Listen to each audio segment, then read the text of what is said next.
ఇటువైపు నుంచి శబ్దం రావట్లేదు. మంచిది. ఈరోజు ఒక నూతనమైన వర్తమానాన్ని మనం నేర్చుకుందాం.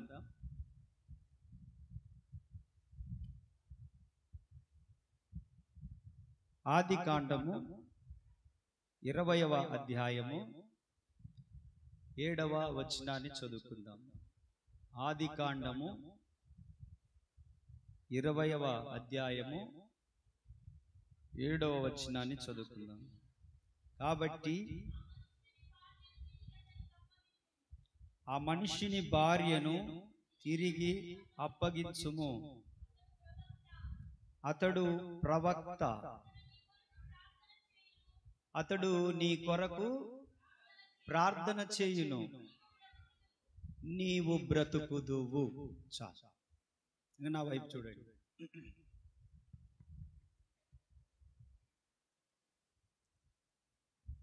కొద్దిసేపు మీ పిల్లలను కంట్రోల్ చేసుకోవడానికి ప్రయత్నం చేయండి. వాళ్ళు మరీ ఇబ్బంది పెడితే మీరు వారితో పాటు కొద్దిసేపు వెలివేయబడతారు. మరి మీ కంట్రోల్లో మీ పిల్లలు లేనప్పుడు మీరు దేవుని రాజ్యంలో నుంచి బయటికి వెలివేయబడతారు. అందుకోసమని చెప్పేసి చర్చిలో నుంచి మీరు వాక్యం వినకుండా బయటికి వెళ్ళక మునిపే మీ పిల్లలను కాస్త కంట్రోల్ చేసుకోనండి. అబ్రహాము గురించి దేవుని వాక్యం మాట్లాడుతూ ఉంది. అబ్రహాము ప్రవక్త. చెప్పండి.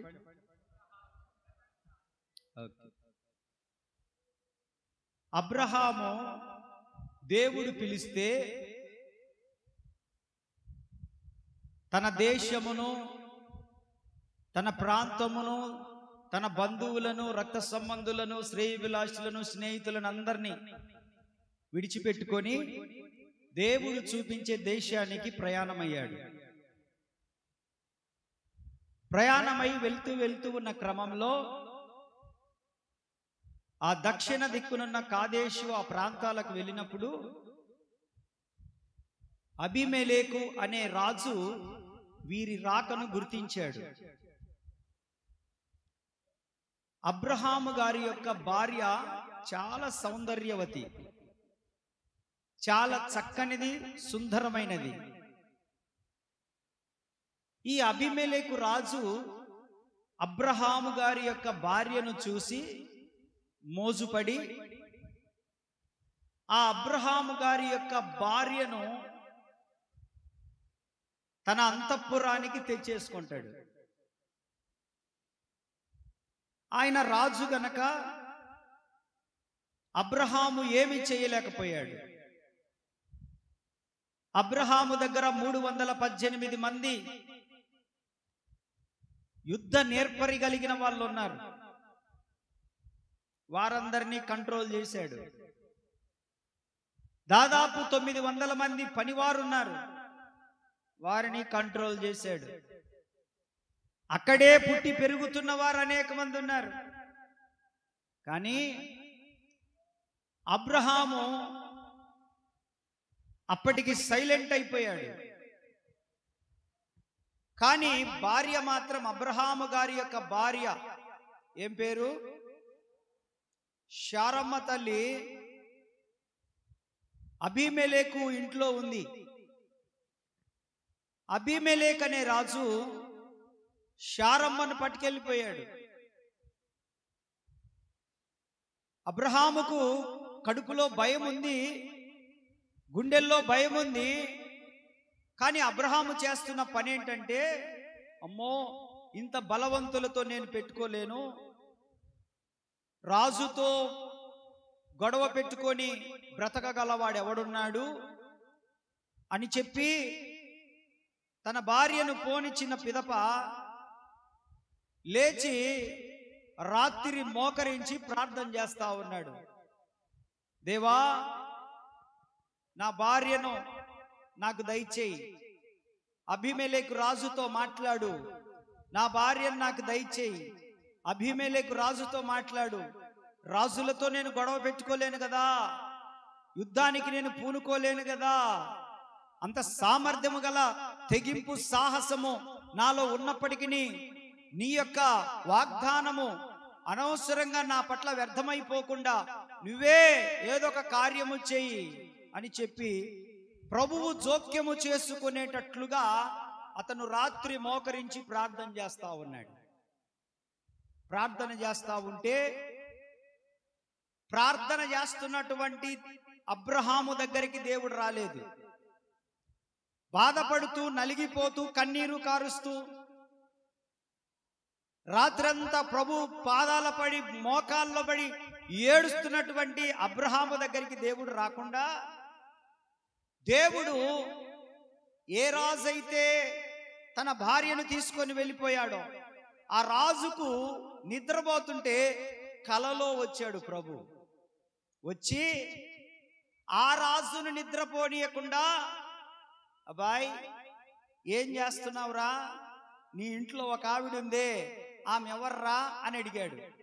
అయ్యా కొత్తగా వచ్చారు వలస యాత్ర చేసుకుంటూ, ఎవడో అబ్రహాం అంట, ఆడి భార్యను తెచ్చుకున్నాను అని అంటే దేవుడు అంటా ఉన్నాడు, నీవు అబ్రహాము భార్యను ముట్టకూడదు, నీవు ఎంత మాత్రము కూడా ఆమె మీద చేయి వేయకూడదు.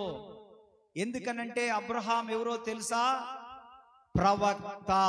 చెప్పండి, అబ్రహాం ఎవరు? ప్రవక్త. కాబట్టి అతడు నీ కొరకు ప్రార్థన చేస్తాడు, నువ్వు బ్రతుకుతావు. కనుక అతను ఇప్పుడు మొర్ర పెడతా ఉన్నాడు, అతను ఇప్పుడు ప్రార్థన చేస్తా ఉన్నాడు ఇంట్లో. కనుక నీవు అతని భార్యను విడిచిపెట్టేయి. లేదు, ఆమె చక్కగా ఉంది, ఆమె మీద నేను మనస్సు పడ్డాను, ఆమెను తప్పకుండా నా ఇష్టం వచ్చినట్టు చేసుకోవాలని అంటావా? దేవుడు అంటా ఉన్నాడు, నీవును నీ ఇంటి వారును నీ ప్రజలందరూ చచ్చెదరు అని ఉంది అక్కడ. ఏమనుంది? నీ వారందరూ నిశ్చయముగా, అంతే, ఇంకంతే, నిశ్చయం, సర్టైన్లీ, ఖచ్చితంగా, నో డౌట్ అబౌట్ ఇట్, ఇంకంతే. అర్థమవుతుందా? ఎందుకు? అబ్రహాం ఎవరు? ప్రవక్త. మీరు చెప్పాలి, ఈ మాట గుర్తుపెట్టుకోవాలి. అబ్రహాం ఎవరు అనగానే మీరు చెప్పేసేయాలి, అబ్రహాం ఎవరు? అబ్రహాము ఒక ప్రవక్త. నేను ఆలోచించాను, అబ్రహాము ఎవరికి ప్రవచనం చెప్పాడు అసలు? అబ్రహాము ప్రవక్త అని అసలు ఎవరన్నారు?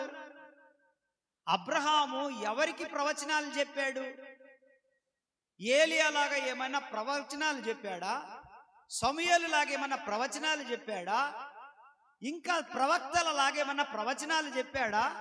అసలు ప్రవక్త ఎలా అయ్యాడు ఈ యొక్క అబ్రహాము?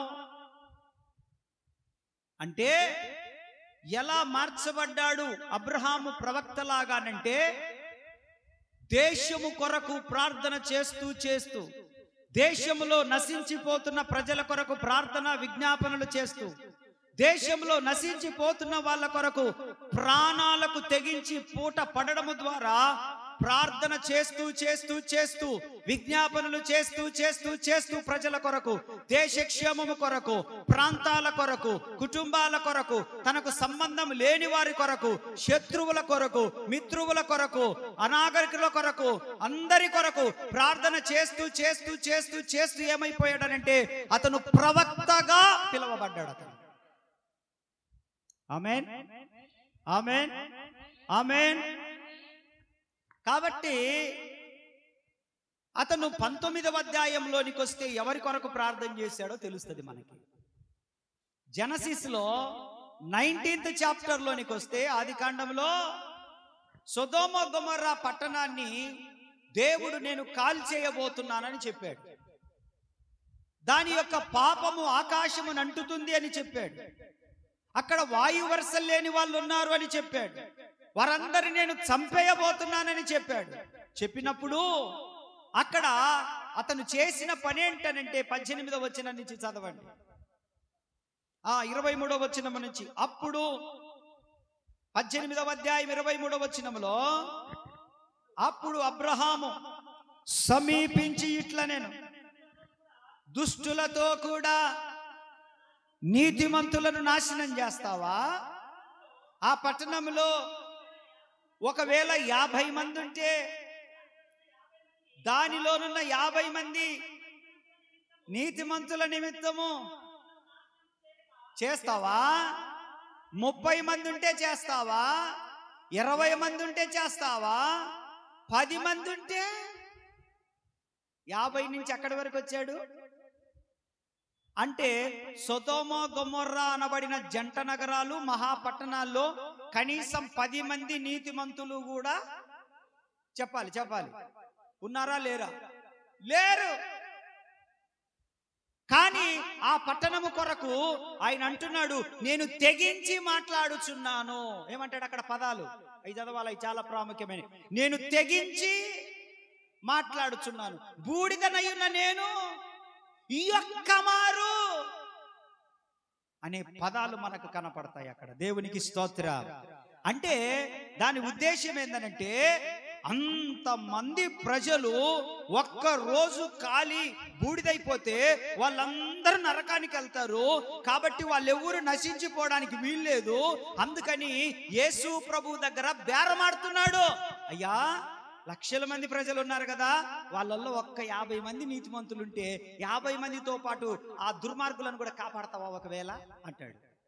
సరే అబ్రహాం, 50 మంది ఉంటే కాపాడతా పో అన్నాడు. 50 మంది కూడా లేరని అబ్రహాముకు తెలుసు. మళ్ళా అబ్రహాం అన్నాడు, నేను తెగించి మాట్లాడుచున్నాను. ఏమంటాడు? అందుకు అబ్రహాము అబ్బా ఏం తగ్గించుకుంటున్నాడు? ఇదిగో నేను ధూళియు బూడిదను ప్రభువుతో మాటలాడా తెగించుచున్నాను. అయ్యా, 40 మంది ఉంటే కాపాడతావా? దేవుడు అన్నాడు, కాపాడతా పోరా అన్నాడు. స్తోత్రం.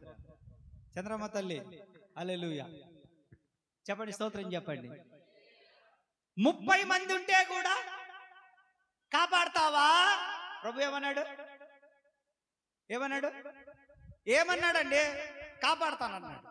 20 మంది ఉంటే, 10 మంది ఉంటే, కానీ అక్కడ 10 మంది కూడా ప్రభువుతో మాట్లాడడానికి దుమ్మునైనా ధూళినైనా ఆ వ్యక్తి ఏ సంబంధము లేకపోయినా పాడైపోయిన ఒక పట్టణము గురించి చాలా మంది అనుకుంటారు, అక్కడ లోతున్నాడు కాబట్టి, లోతు కుటుంబం ఉంది కాబట్టి అందుకని ప్రార్థన చేశాడు, బతిమలాడుకున్నాడు అని అనుకుంటారు. కాదు. అతను అడగాలనుకుంటే డైరెక్ట్ దేవుణ్ణి అడగొచ్చు. లోతు కుటుంబాన్ని ఒక్కడిని బయటికి తీసుకురావచ్చు కదా నువ్వు అని డైరెక్ట్ గా అడగొచ్చు. అంత చనువు ఉంది. ఎందుకంటే యేసు ప్రభువుకు అబ్రహాముకు ఇద్దరికి స్నేహం ఉంది. అది స్నేహ బాంధవ్యం. ఆమేన్. వారిద్దరు స్నేహితులే. అబ్రహాము నా స్నేహితుడు అన్నాడు. Praise the Lord. Hallelujah hallelujah. ఒక పట్టణము కొరకు, నశించిపోతున్న ఆత్మల కొరకు పూటబడిన వ్యక్తి, తనకు సంబంధము లేని ప్రజల కొరకు, దుష్టుల కొరకు, దుర్మార్గుల కొరకు, వేశ్యల కొరకు, వ్యభిచారుల కొరకు, వాయు వరుసలు లేని వారి కొరకు, ఆ యొక్క పురుషులతో పురుషులు సంయోగము చేసేటువంటి దుర్మార్గమైనటువంటి పట్టణము కొరకు పరిశుద్ధుడైనటువంటి దేవుని కుమారుడైనటువంటి అబ్రహాము పూటబడినందువలన అబ్రహాము గురించి దేవుడు మాట్లాడుతున్నాడు, ఇతను ఒక ప్రవక్త. ఆమేన్. ఎవరు అబ్రహాము? ఎలా మారిపోయాడు? ప్రార్థన చేస్తూ చేస్తూ, చెప్పండి, విజ్ఞాపన చేస్తూ చేస్తూ, పూట పడుతూ పడుతూ, చెప్పాలి, పూట పడుతూ పడుతూ. సంబంధం ఉందా వాళ్ళకు? సొదొమ గొమొర్రా పట్టణంతో ఏమన్నా సంబంధం ఉందా? లింక్స్ ఉన్నాయా? బంధాలు, బంధుత్వాలు, ఇచ్చిపుచ్చుకోవడాలు ఏమన్నా ఉన్నాయా? ఏమీ లేవు. వారు ఎవరో కూడా తెలియదు, వారి ప్రజల పరిస్థితులు తెలియదు. కానీ దేవుడు నశింపజేస్తానంటే పూటబడి వారి కొరకు ప్రార్థన చేసి ఏడ్చి ఏడ్చి ఏడ్చి ఏడ్చి ఏడ్చి కన్నీరు గార్చినందువలన దేవుడు అంటున్నాడు, అమ్మో వీడు కేవలం నా సేవకుడు మాత్రమే కాదు, నా భక్తుడు మాత్రమే కాదు, వీడొక ప్రవక్త. మీరు కూడా ప్రవక్తలుగా మార్చబడుదురుగాక. ప్రార్థన చేస్తూ చేస్తూ, విజ్ఞాపనలు చేస్తూ చేస్తూ నశించిపోతున్న ఆత్మల కొరకు ప్రభు సన్నిధిలో రాత్రింబవళ్ళు కన్నీరు కార్చి కార్చి కార్చి ఉన్న వారిని దేవుడు ఏమని పిలుస్తున్నాడు తెలుసా?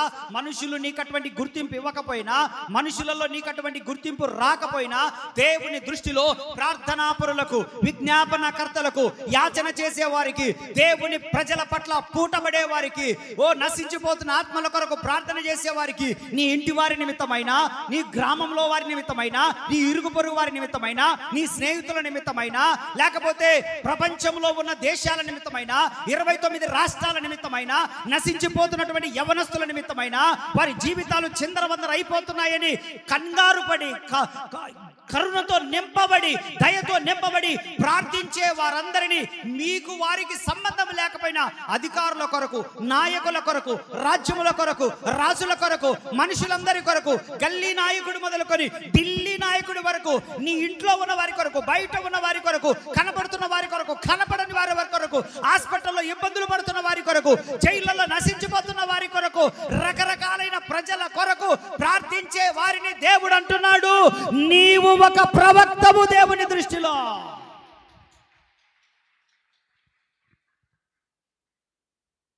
నీ ఒక ప్రవక్తి, నువ్వు ఒక ప్రవక్త. ఆమేన్. సే ఆమేన్.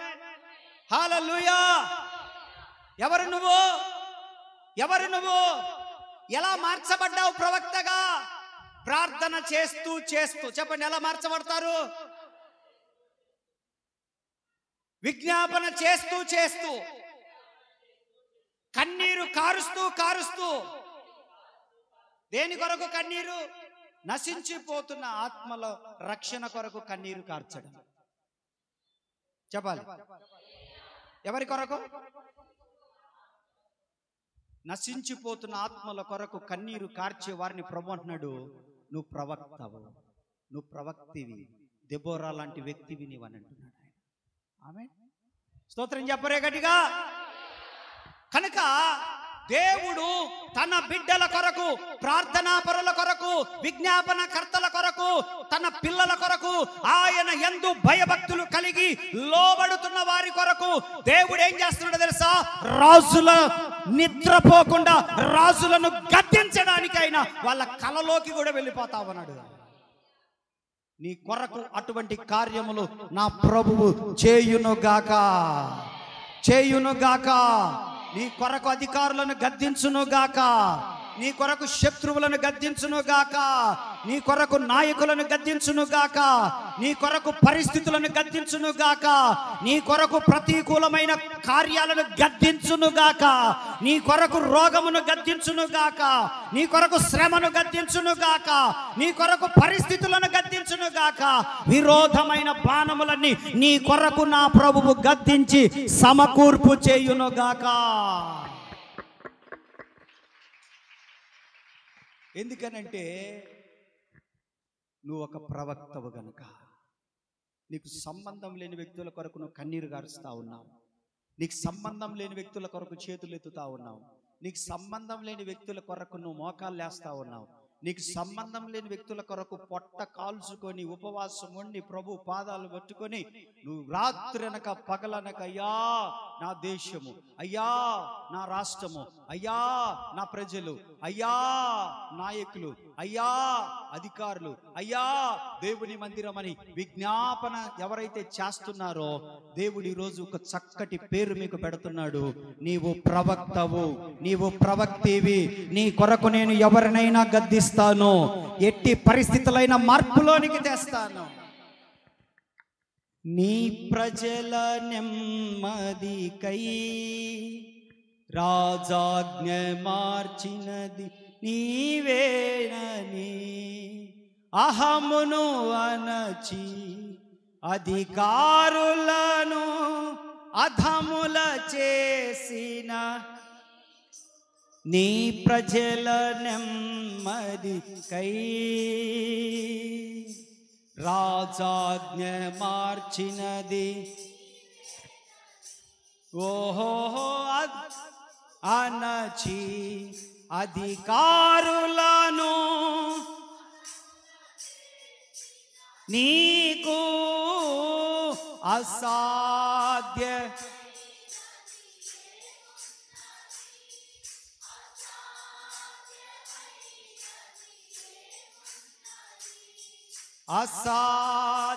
అసాధ్యమైనది అసాధ్య. హల్లెలూయా. అబ్రహాము కొరకు దేవుడు ఏం చేశాడో తెలుసా? రాజు నిద్రపోతుంటే రాజు కలలోనికి వెళ్ళి, రాజా అబీమెలెకు, అబ్రహాము ఒక ప్రవక్త, అతడు నీ కొరకు ప్రార్థన చేస్తాడురా. ప్రార్థన చేసేవాడి జోలి పోతావా? ప్రార్థన చేసేవాడిని ఏడిపిస్తావా? ప్రార్థన చేసేవాడికి కన్నీరు పెట్టనిస్తావా? నిశ్చయముగా నువ్వు గనక ఇప్పుడు నా మాట వినకపోతే నువ్వు చచ్చెదవు. సంగతి ఎంతో చూడు. నిశ్చయముగా వెంటనే ఉదయాన్నే లేచి అబ్రహాము భార్యను, వినండి, అబ్రహాము భార్య, నా వైపు చూడండి, దేవరాజు కొడుకులేవాడు, అబ్రహాము భార్యను ఎంత క్షేమంగా తీసుకొని వచ్చి క్షమాపణ అడిగింది. కొడు చప్పట్లో. అబ్రహాము ఎవరు? మాట్లాడాల మీరు. అబ్రహాము ఎవరో? ప్రవక్తగా ఎలా మార్చబడతారు? ప్రార్థన చేస్తూ చేస్తూ, విజ్ఞాపన చేస్తూ చేస్తూ, కన్నీటి ప్రార్థన, ప్రవక్తగా. అర్థమైందో మొదటి మాట? అబ్రహాము ఎవరు? ఎలా మార్చబడతారు ప్రవక్తగా?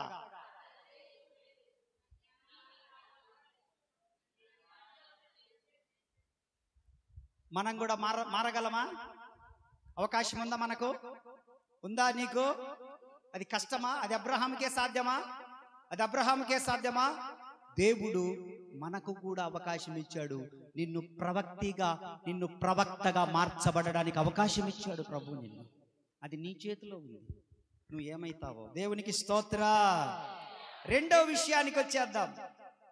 యాకోబు పత్రిక, జేమ్స్ యాకోబు పత్రిక 5వ అధ్యాయం 10-11 వచనాలు. యాకోబు పత్రిక, జేమ్స్ చాప్టర్ 5:10-11.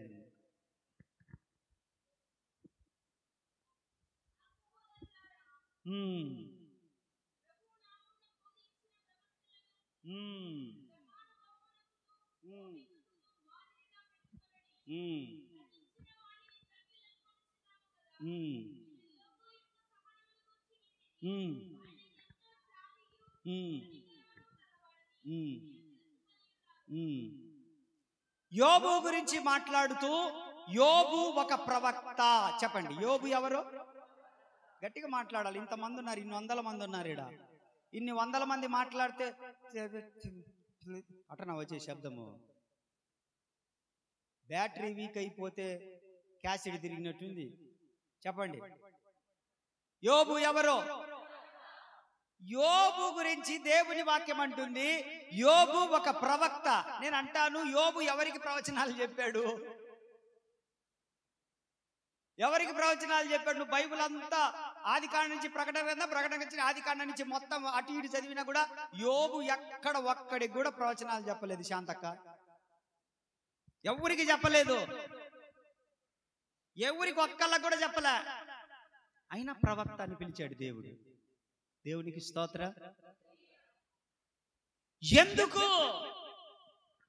ఎందుకు అనంటే దేవుని వాక్యం సెలవిస్తుంది. 42వ అధ్యాయం యోబు గ్రంథం 8-10 వచనాలు చదువు. 42వ అధ్యాయం యోబు గ్రంథం 8-10 వచనాలు.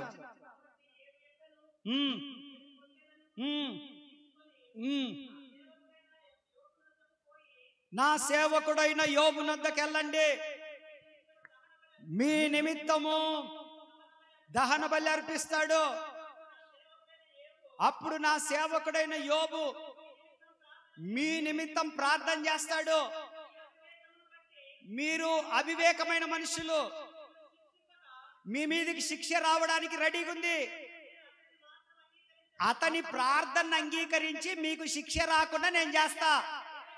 ఎందుకంటే నా సేవకుడైన యోబు పలికినట్లు మీరు నన్ను గురించి ఆ మంచి మాటలు పలకలేదు. దేవునికి స్తోత్రం కలుగును గాక. చెప్పండి చెప్పండి చెప్పండి, గట్టిగా చెప్పాలి, శాంతక చెప్పు. హల్లెలూయా హల్లెలూయా హల్లెలూయా హల్లెలూయా.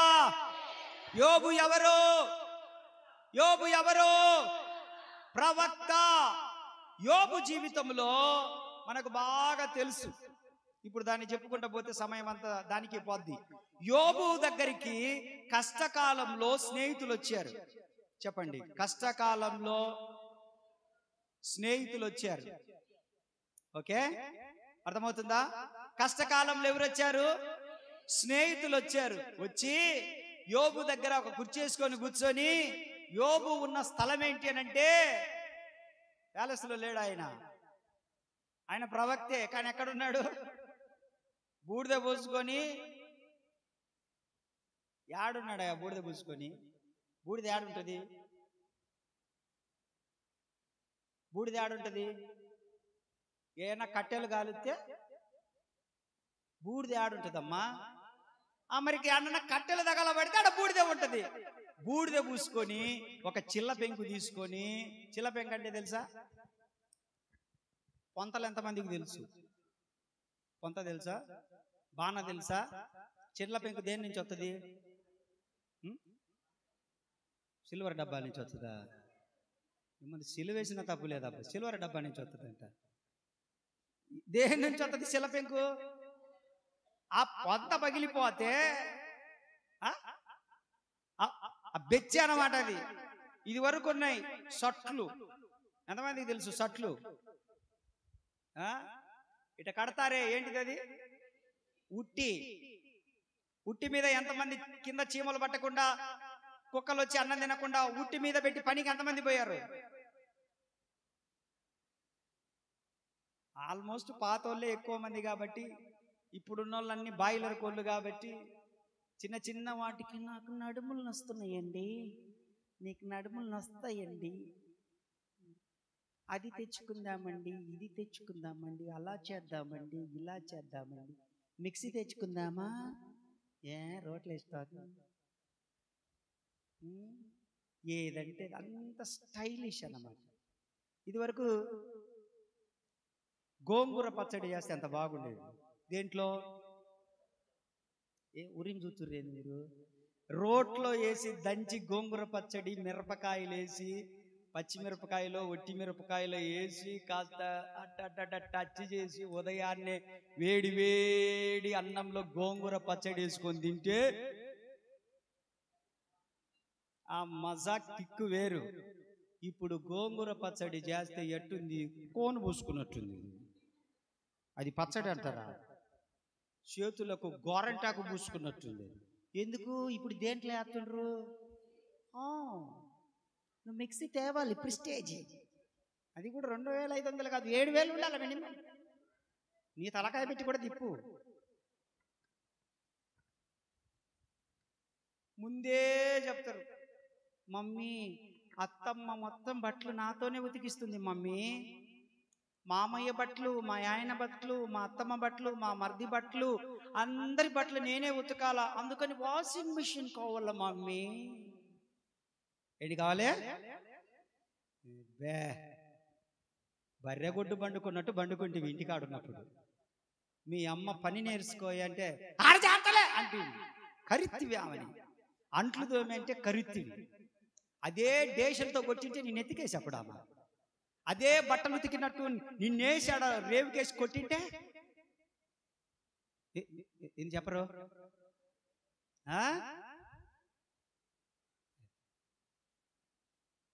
మీరు పచ్చళ్ళు చేస్తే ఇప్పుడు ఏమన్నా పనికొచ్చే పచ్చళ్ళేనా? చింతొక్కు పచ్చడి తిందామనుకుంటే ఎవరినొక్కల నేను ఆర్డర్ పెట్టి పిలిపించుకొని చేయించుకోవాల్సి వస్తుంది ఇంటికాడ. మామూలుగా మనోళ్ళని చింతొక్కు పచ్చడి చేయమంటే అది కూడా రుచి ఉండదు. గోంగూర పచ్చడి ఎవరు తింటుండి ఇప్పుడు? అందుకని పెళ్లిళ్ళకు పోయినప్పుడు, ఫంక్షన్లకు పోయినప్పుడు చికెన్ కంటే ఎక్కువ ఇప్పుడు గోంగూర పచ్చడి వేయించుకుంటున్నారు. ప్రైజ్ ది లార్డ్, హల్లెలూయా. చిల్ల పెంకి ఎట్లొచ్చింది? కొండ